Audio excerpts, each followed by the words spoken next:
Good evening, it is Mike. And Katie. It is episode 194. Even more bloodsuckers. This week on Cup of Rad.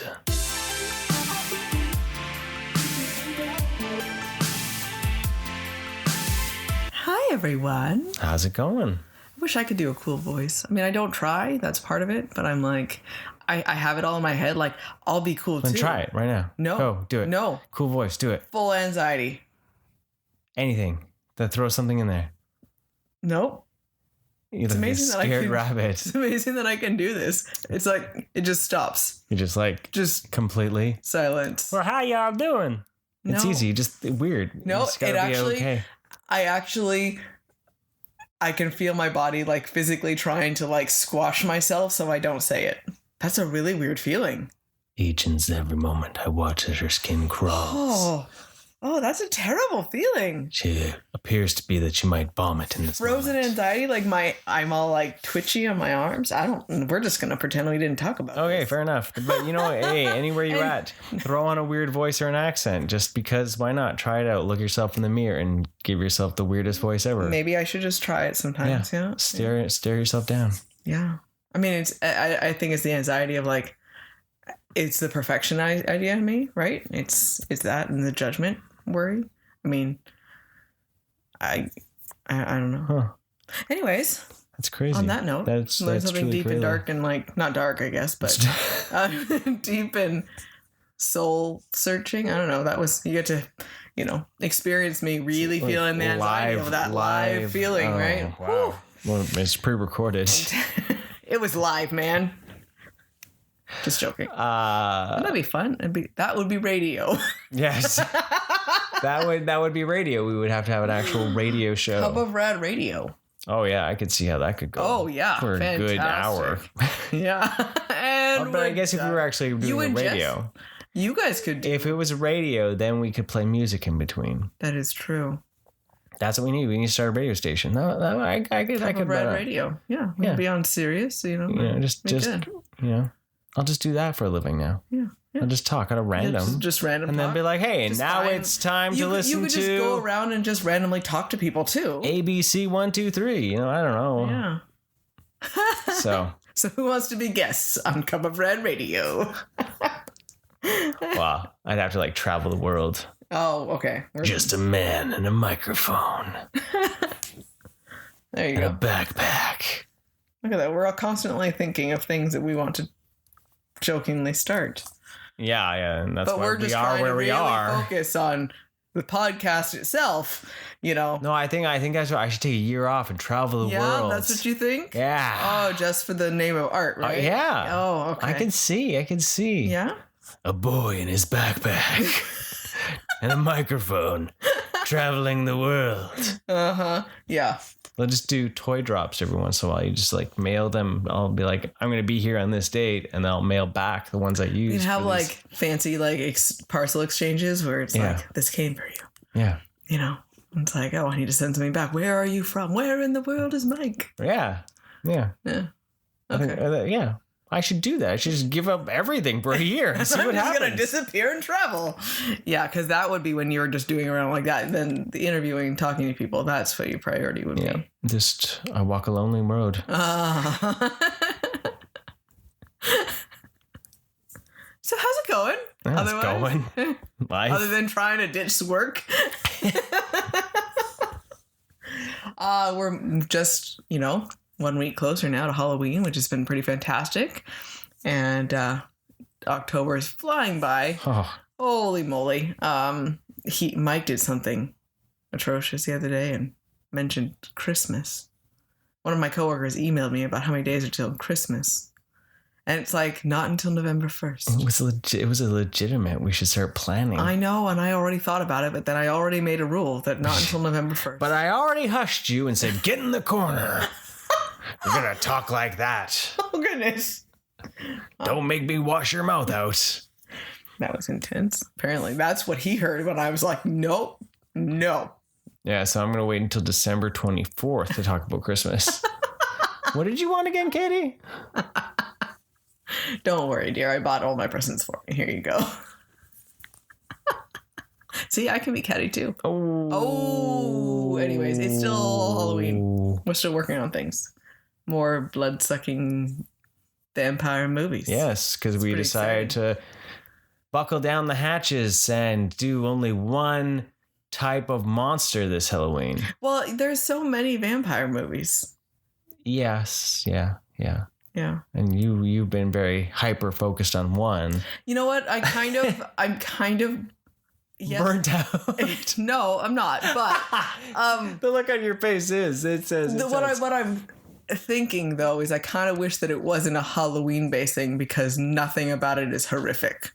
Right? So I mean, it should have been like June. Like I don't know. It's like why, it's not. That's my only complaint. Is they're not monsters in that concept. I mean, so or maybe they are being inside with their emotional turmoil that they put on each character.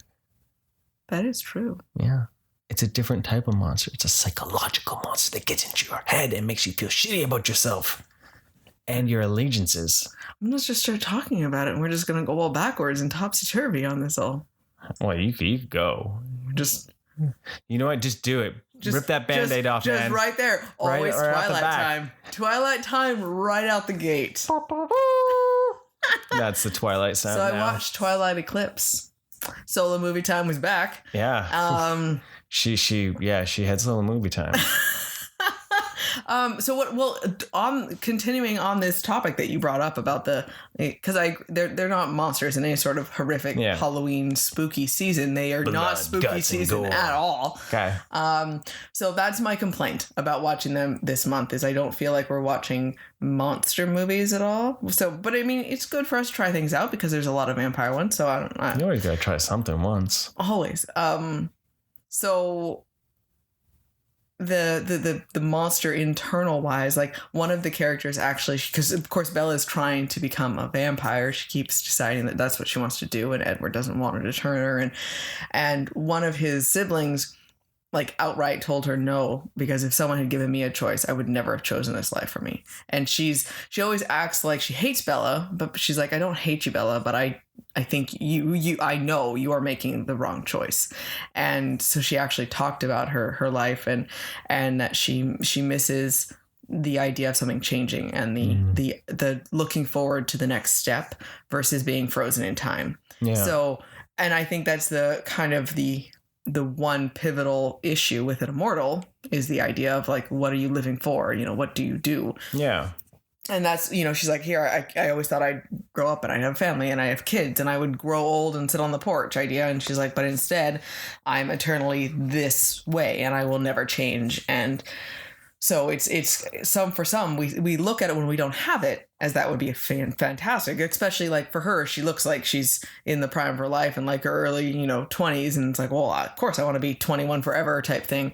But then when you're actually faced with never finding something new.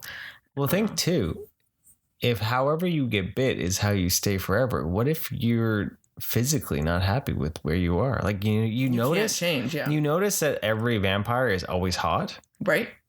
So like vampires are actually quite discriminatory. When it comes to who they bite. Yeah. There's no they kill all the people that aren't hot, right? Yeah. There's something to talk about. Right? Ageism and like because if they're old, they're ancient. Yeah. They've somehow been around for so long that they have somehow actually aged. Yeah. But so chubby vampires. Do vampires age? Yeah, but yeah, exactly. Were they at some point? And they actually, is that part of the vampire aspect? But it's still also a statement saying that vampires, by sleek and default, sexy. They're always that way, right? They're the Lamborghini of the monster world. Yeah. Well, they definitely are high and mighty. They think they're most amazing stuff, right? That's true. So, but yeah, so that was the kind of the emotional turmoil behind that, right? So, okay, so this movie here. Which one was it? I said I watched Twilight Eclipse. Oh, I didn't hear that. Oh, yeah, Twilight Eclipse. I heard Twilight and fell asleep. I'm out. So take your nap while I talk about this. Go sit in the corner if you're going to talk like that. Yeah. Yeah. Okay. Yeah. So third movie in the franchise.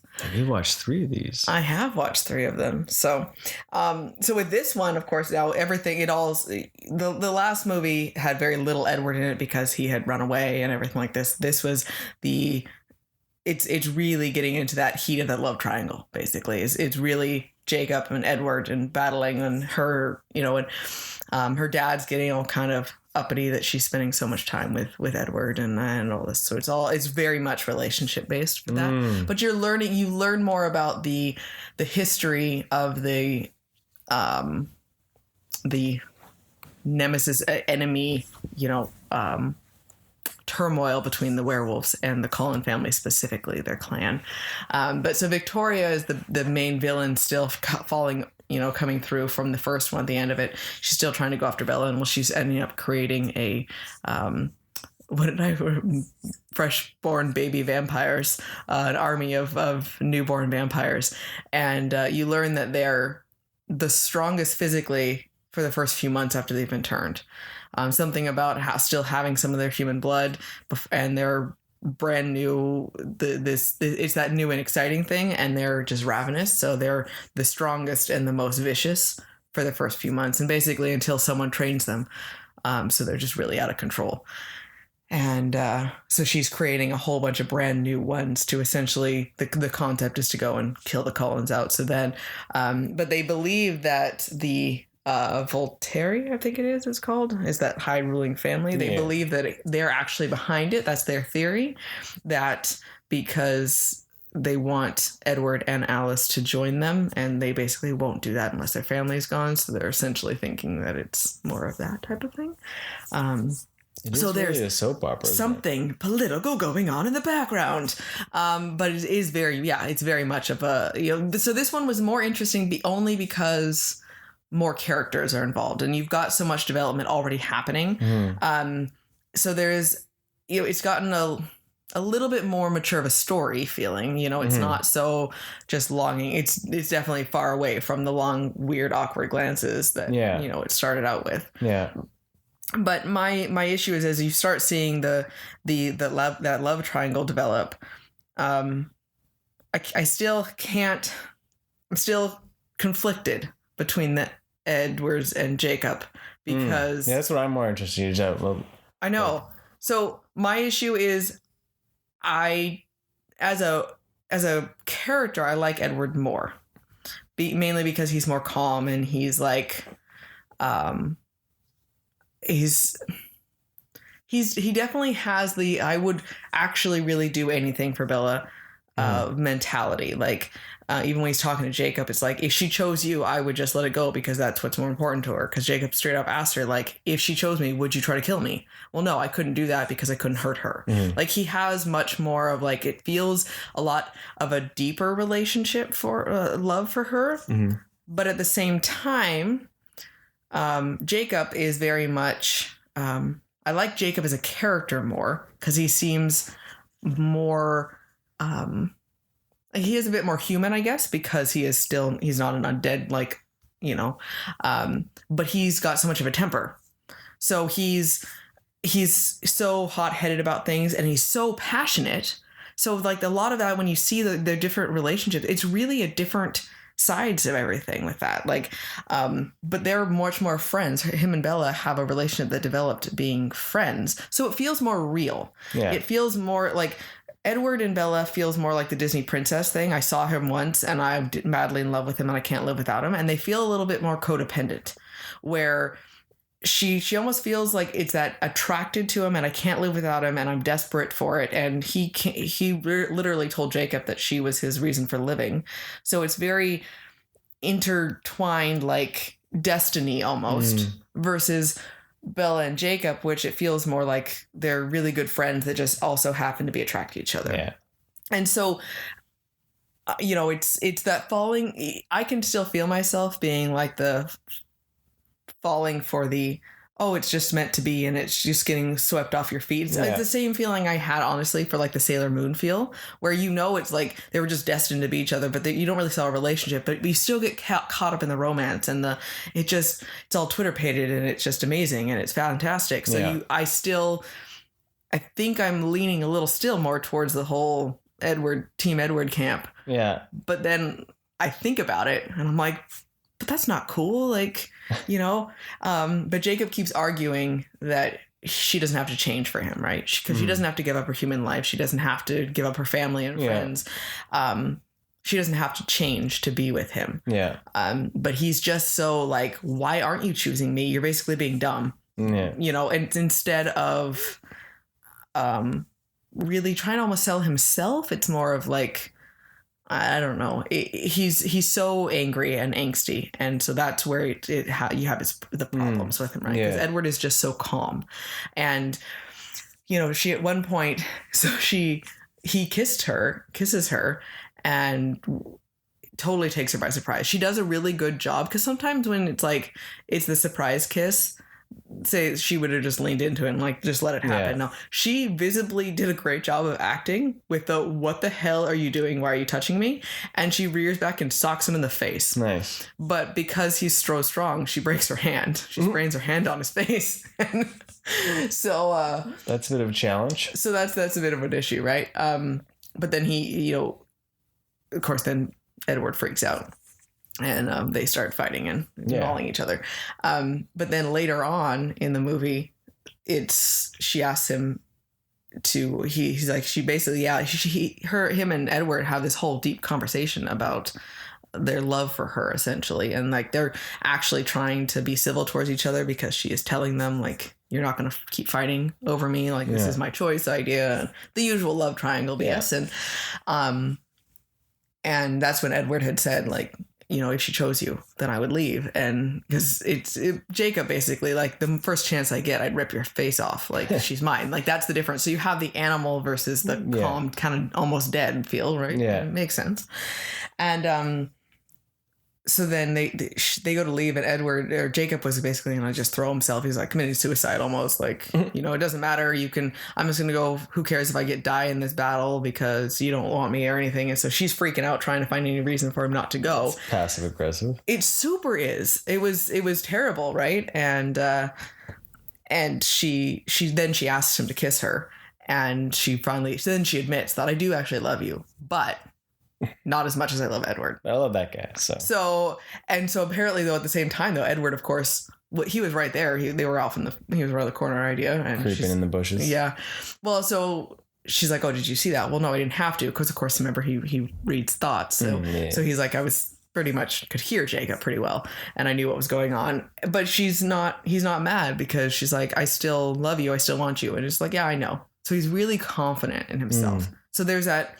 At the same time, like, he has jealousy when it comes to protecting her, not jealousy about not trusting her, opposed to Jacob, who is just jealous about anyone who's near her. Yeah. So it's much more, it's almost that turnoff idea where it's just like, I know you're mine, and we're cool, and I'm here to protect you. And that's the only time he kind of flies off the handle is if someone's trying to hurt her. Yeah. So there's so many good things about that, but then it's just that weird, like, it just is, right? Yeah.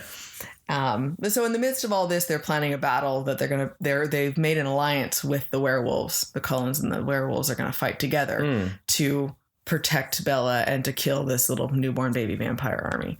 So it's them learning how to put aside their differences for the greater good idea, which was really cool to actually see. They were learning they kind of had a training montage on talking about the newborn baby vamps, and you find out some more history behind a couple of the Cullens. And like, one of them used to be in the Civil War, and he was basically recruited by because he was almost the same thing. The lady was creating newborn vampires to expand her territory, and she was just using them. And she would kill them after a year, and they basically became not as strong. She would kill them. So he was her second in command, and was just using them. Yeah. And so it was that same concept that came into be with how they were actually able to defeat Victoria, was because they kind of pitted her second in command against her. Like, she's just using you. She doesn't really love you. So there was a better story there. It didn't feel so basic, and you had a lot more of the werewolves happening. You had got to see all the Cullens. So there was a lot more happening and a lot more characters and more development. So I'm happy to say that I'm not nearly as like, oh my God, what am I watching? Like I'm actually really looking forward to finishing the series. Yeah. Because I actually managed to I don't have spoilers really for this. Yeah. I because of my I don't care about this, I managed to actually not retain any spoilers really. Like I know this whole thing with them talking. He won't turn her into a vampire until they're married. She didn't want to get married until they had sex, but then he won't have sex with her because he's still old school, right? Yeah. I mean, he was changed in 1918 or something like that. So he's very much still the more old school values for things. And so but they've actually now set a date for their wedding. So I know that they're going to get married. I do not have that spoiler, but, so they killed Victoria. So now it looks more like the Volturi are going to be the main issue, because they had actually come in after the battle and it almost looked like, they were like, well, if we knew that this had been a problem, we would have stepped in.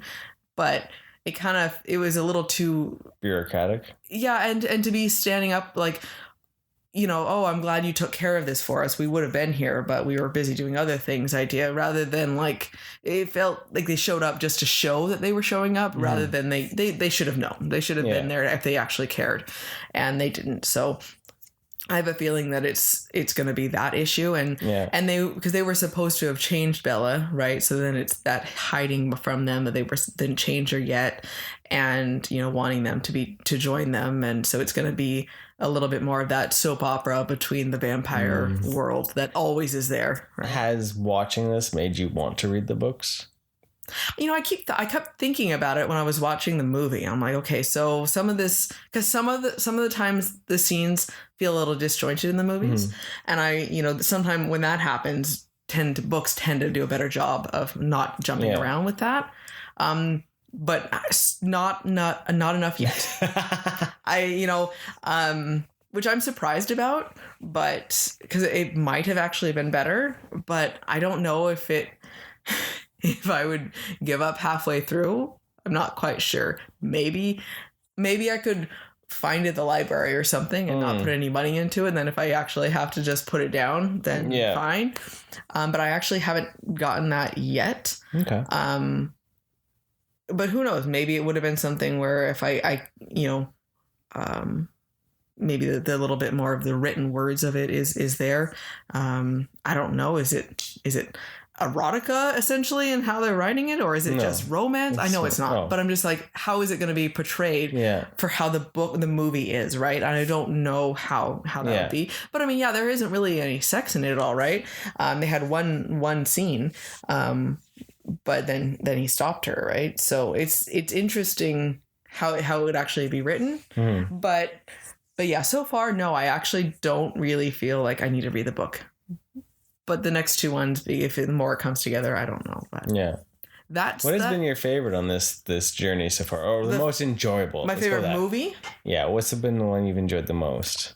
Honestly, probably this one. Out of the three of them so far, only because it feels like a lot happened. There was so much more actual story and something to kind of sink my teeth into a little bit. Yeah, and a little less weird artsy drama. There was more action. One thing I thought was funny is that, because again, Kiddo was watching a little bit with me and he saw them sparkle and he looks up and he's like, he hadn't seen them sparkle yet. He told me, I told him about it, but he's like, so vampires sparkle instead of light on fire in the series? And I was like, yeah. He's like, that's weird. That's my boy. It's like, this, what? And it kind of looks like he's shooting light out from him, which doesn't make any sense whatsoever, because then we also find out though that they're almost, well, not almost, they are stone. They're like marble statues. They're not actually like flesh and blood. There's no blood, there's no goo inside of them or anything. They are rocks basically. When you break them, their head chops off and they're just solid inside. They actually can crack. They almost look like porcelain dolls. They got hit in the face when you squish their heads, and it cracked. It like shattered their cheek, and then it healed. But then when they ripped their arms off, and they're just cracked. So there's no blood in this movie. Like, yeah, and because we haven't seen them, any of the vampires that were killing people, that were eating people, it was all done in the shadows, which is, of course, with the ratings and everything like that. But the Cullens, of course, don't actually attack humans, but they're like porcelain doll statues. So it's like, because they're known as the cold ones, right? So they have zero, I mean, vampires are always going to be cold because they're undead. But yeah, they're not cold husks. There is no blood, which makes no sense. But yeah, they're like statues. But then so to kill them, they basically, like all of the Cullens, when they were taking the vampires, they would bust their heads off and then they would burn them. That's the way to get rid of them. There's no stake through the heart or anything like that, but it's like taking their head off and burning them. And they would rip their arms off a lot too. But that's so it's like a whole nother lore of vampires that she literally created just for this. So, and they emit light somehow. I don't know why is it like, it's almost like, are they like crystal?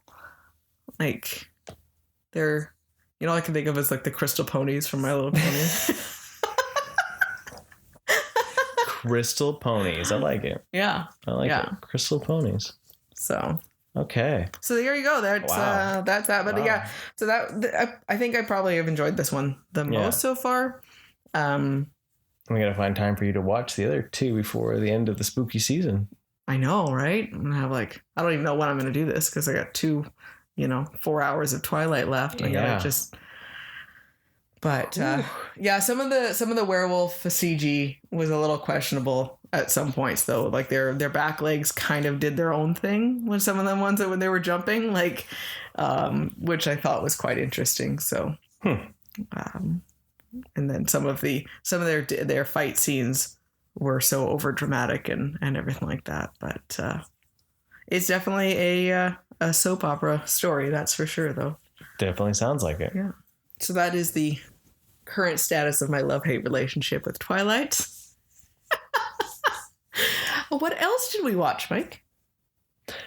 We checked out Let the Right One In. Mm-hmm. We went, instead of with Let Me In, we went with the original Swedish. Oh, the Let Me In is the Western version of it? Yes, it's the Matt Reeves one. Okay, so it's a different title. Okay. Yeah. And it changes quite a bit to kind of like Americanize it to make it feel... It's more of inspired by than anything. Yeah. It's like they took it and rewrote it to fit. They brought it over to America and they all those other things, right? And made it a bit more of a crime horror, right? Whereas Let Me In follows a bit more about... Let the Right One In. Yeah, sorry. Let the Right One In, sorry. Follows a bit more of like the drama that is in the novel. Oh, okay, yeah. So, how old is the novel? Do you know? Not off the top of my head. We'd have to look it up. You can go ahead and talk. So, Let the Right One In is the tale of a boy who is bullied. And he ends up meeting a girl in his apartment buildings. And she happens to be a vampire. The book is from 2004, actually. Not very old. Yeah. So... Yes, she's there. What, 12? Yeah, she's 12-ish. Yeah. So being that this was also subtitles, I was having a hard time. Usually subtitles, I don't have a hard time, but this time I was just, because the film is so slow, it was much more difficult because I've seen Let Me In. I've never seen the Swedish version, but I read the novel. Back in my book days. And you really liked it. I really liked the book, right? But so as I'm watching it, I'm like, there was bits and pieces that I was like, I had to Google it because I was like tripping balls because there was stuff happening in it that wasn't matching up to what I remembered. Because even that movie removes a lot of the book. Yeah. It's a very bare bones version of the story because the story that's in the book is a lot darker. Well, and it's interesting too because there were so many parts of the movie that were very empty almost. Yes. Where you could have fit more in there, where they picked weird times to really focus on a long extension of of a scene where they could have Longing had and more the- development. Yeah, so it was like they really wanted in the film. They really wanted it to feel the dread of being alone. Yeah, it's the And bleak. very, and very much all that kind of feeling and all that. So it was definitely a interesting and well done take, but it was much more dramatic yeah. for a vampire tale too, right? Well, because it was definitely, I mean, clearly focused on more of him and the bullying aspect Yeah, and what he kind of goes through and kind of his trauma that he has. Because you almost kind of get the sense that he's a little broken and like future serial killer, honestly. Yeah. Like that's what I got from it. yeah. And, you know, and that Well, terrible. hence the title, "Let the Right One In," right? Yes, yeah. And so have much more of that idea and more of his loneliness and his sadness versus anything focused really on the vampire world. Yeah, right. So there's very few scenes of actual horror in this as well. Mm-hmm. The biggest kind of grotesque scene is when her familiar, which is thought to, of course, be her father, which isn't, ends up burning his face off because he doesn't want to get caught. Yeah. Right? So Yeah, he burns it off with acid and dumps it on, and that was. it was like Two-Face. But you don't actually see it happen. You just see the after effect, and that was that was probably the most horrific. Yeah, because any of the actual like vampireness is done so much in shadows that you don't really see it. Yeah, so it's more thinking about it. Yeah. And seeing her kind of, it's the scary idea of having a little tiny vampire who just latches upon your head. Yeah. Versus, being able to really take you down or anything, right? Yeah. And the only other places, especially when she is not invited in and she starts bleeding. That was horrific. Yeah. And yeah. So. Yeah, because I'm sitting there, I'm like, so something's got to happen. Because I mean, are they just going to be like, well, no, I kind of pretend that there's something that happens, but nothing really. And then she's just standing there, but then she looks like she's in pain. Okay. Yeah. Is she kind of be compelled to the door? But the idea of her bleeding, she starts seeping blood out of every pore. Yeah. Like that was pretty, that's a pretty cool way of thinking of it. Like her whole body, like, would she explode? Would probably, she, rupture? And yeah, that's crazy. Right. So the basis of it is that her old familiar basically was not doing it for her. Mm-hmm. So once he makes mistakes and dies, she's pretty much just looking for a new familiar. That's the point idea, of it, right? yeah. And this time, instead of going for more of an adult, she's picking someone she can grow up with. Mm-hmm. Right. So you think about that, like how long will she use Oscar before? Yeah. Or will it just grow into like a really creepy relationship? Yep. Where because like the father and the same age that she is, and yeah, it's either way. It's I thought about that for someone who's a vampire that was turned when she was so young, mm-hmm.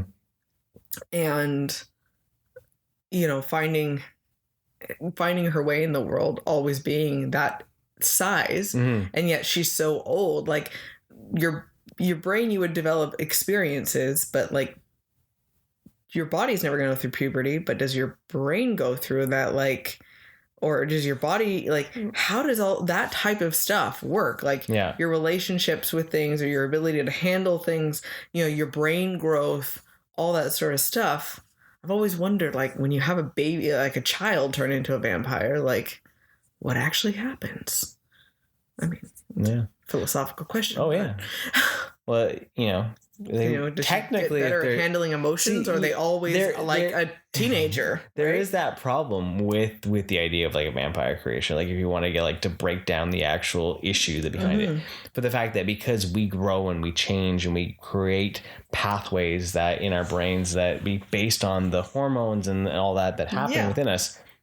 Technically, if you're dead, you shouldn't ever be able to make those connections. Yeah. And those changes. So in reality, someone that dies at an age should technically always stay that age because they never will have the hormones to be able to adjust. Yeah, their body won't, because the whole. But they also won't be creating the hormones to create the physiological like. But then, so it's like in that though, because we always associate like with the romance and the there's so much sex with vampires, and it's always such an allegory for it, and yet why would that be? Like, they obviously, then they have to have a physiological response. Yeah. Or, but I guess it's the concept of arguing the undead aspect of them. Like, is it just changing what their body is? Or is it, what they can sustain on? Or is it really that their body ceases physiological function? But then, like, why do they stop growing? Or is it that they don't actually stop growing? Or is it that they've actually just grow at such a slow rate? You know what? It's too big of a question now. My head's about to explode now. I guess that's the beauty of the fiction of it, is that they actually then can create whatever works for whatever. And that's why we have so many different vampire tales. Yeah. Because everyone's able to take the idea of the creature that there's basically lives off of blood, because blood is a lifeline. It's what keeps us going. So is there physiological function from that blood? And, like, do they get something else from that? Is there the hormones in that? Is they, blood transfusion? Yeah, right? like, so it's trippy.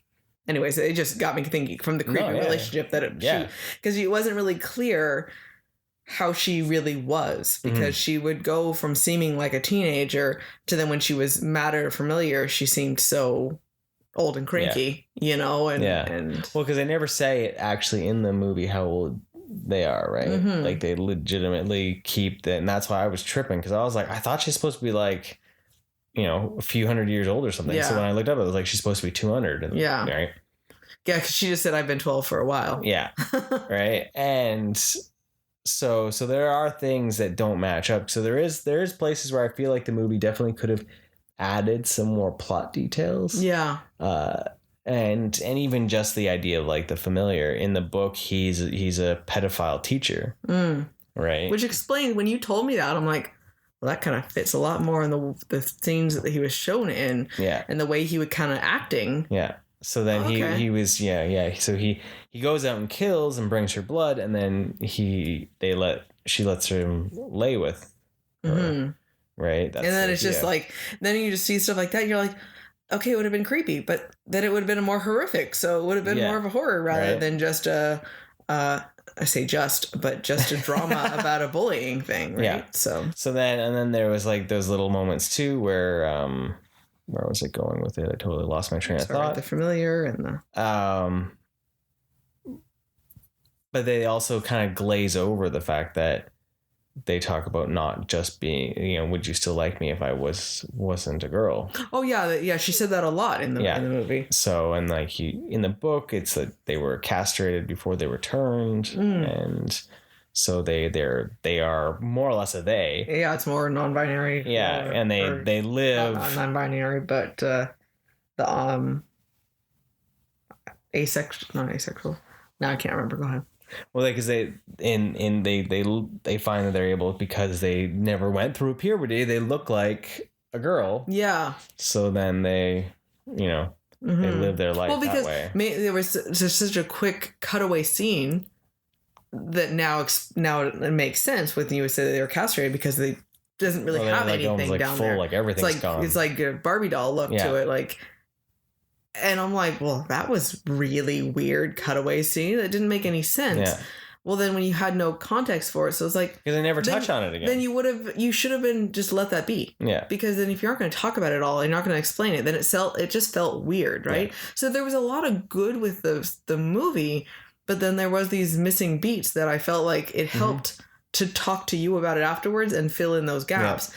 And when I think about it afterwards, I'm like, well, you shouldn't have that like that, right? Because it left that confusion. Like it felt like, well, we gave you the basics of the novel, so go read the novel. Yeah. All right. And so that's my complaint for it.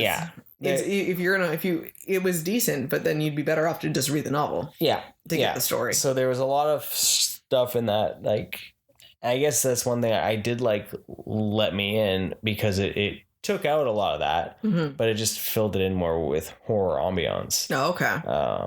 And then like a cop looking, and like, so like they are two different films, but they follow the same basics that, the same principle concept. Yeah.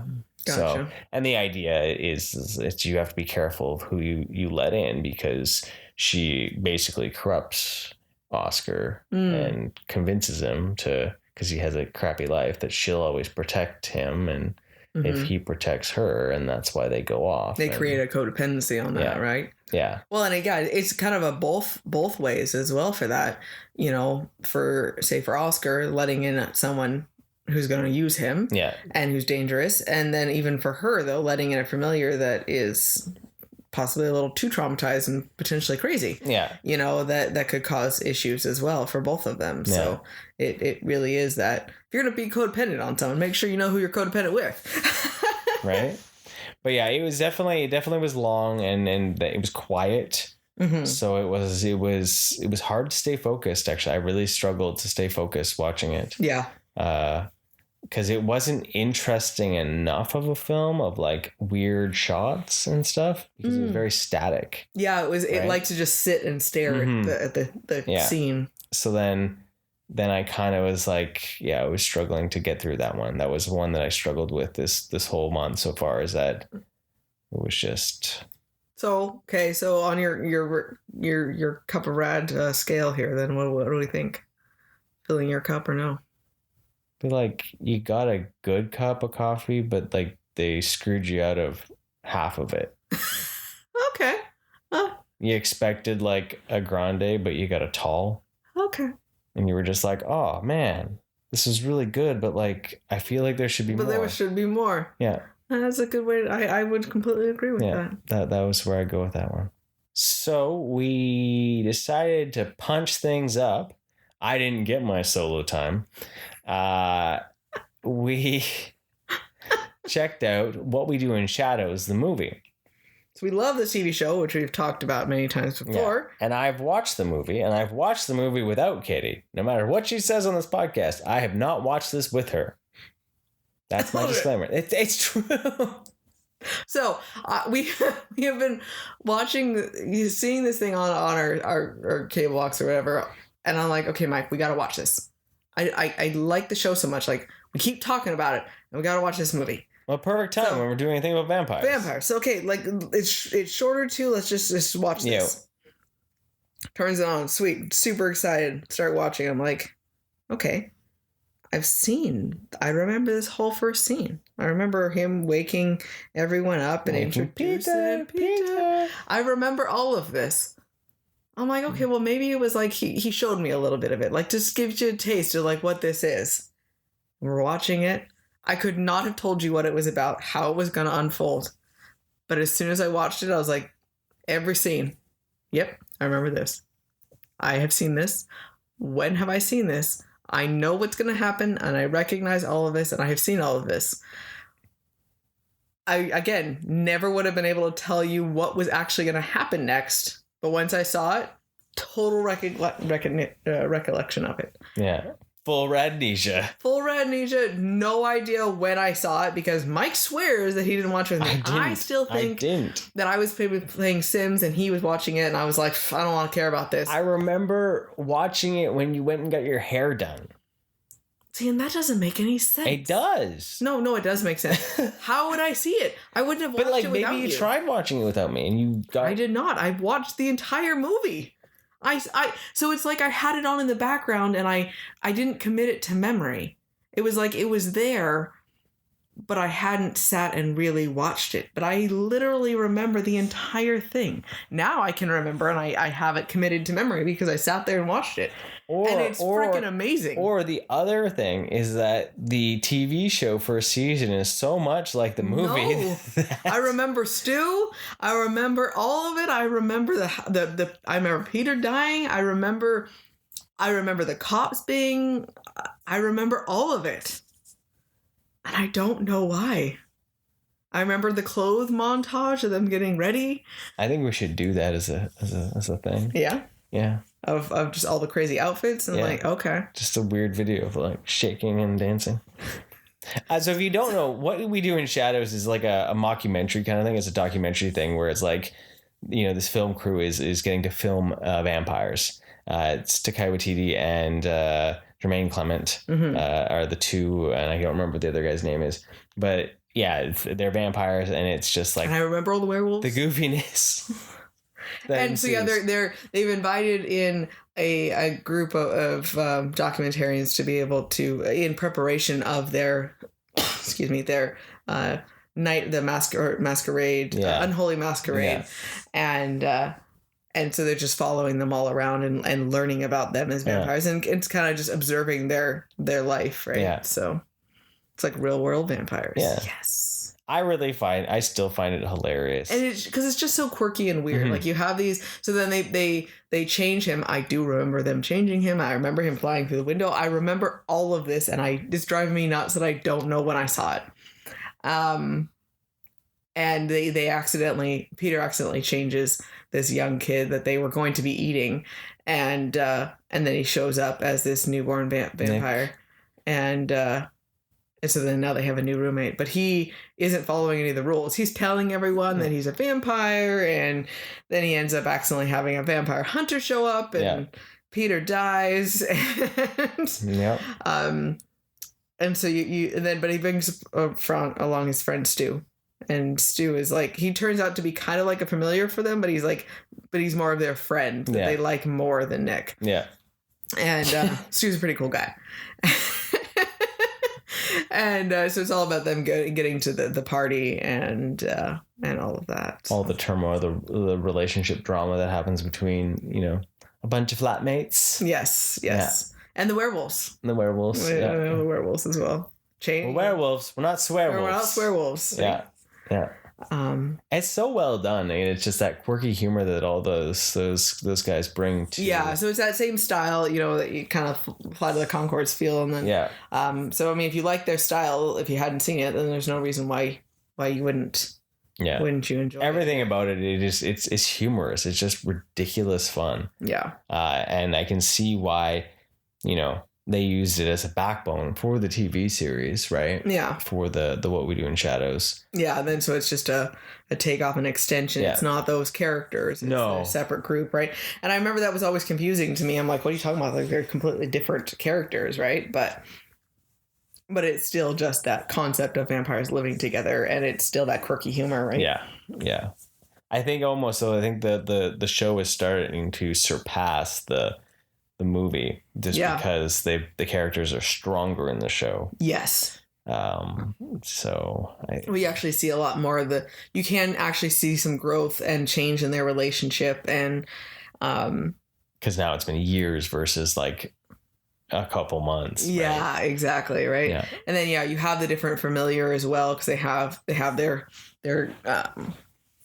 lady that there's kept being promised that she's going to be a vampire, and you still see that. And then how'd you become a vampire? Nick turned me. Yeah. It's like, we're good. All right. Whatever. And, so the back and forth of all of that, but it's nice and simple, super fun. More my biggest concern in this whole watching of things, like, it was a great movie, but I'm watching this whole thing. I'm like, this is gonna haunt me. Of when did I see this movie? How did I manage to watch this? I have no reason why I would have watched it by myself.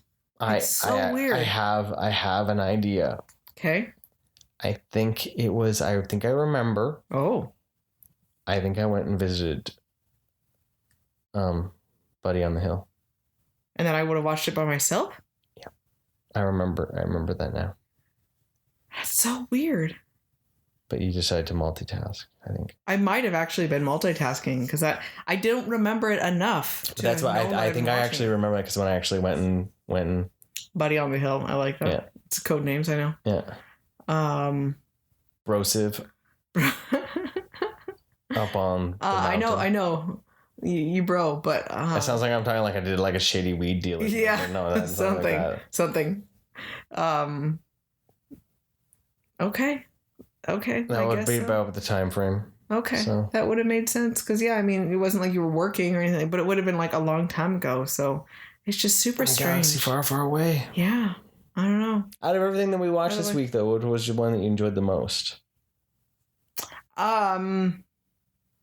I would watch What We Do in Shadows again. Yeah. As much as it's simple and I know the story now, it's still just ridiculous and light and fluffy and funny. I love when he bites the lady and he hits the artery and the blood goes everywhere. Oh god, because he sets it all up like he's just so cute.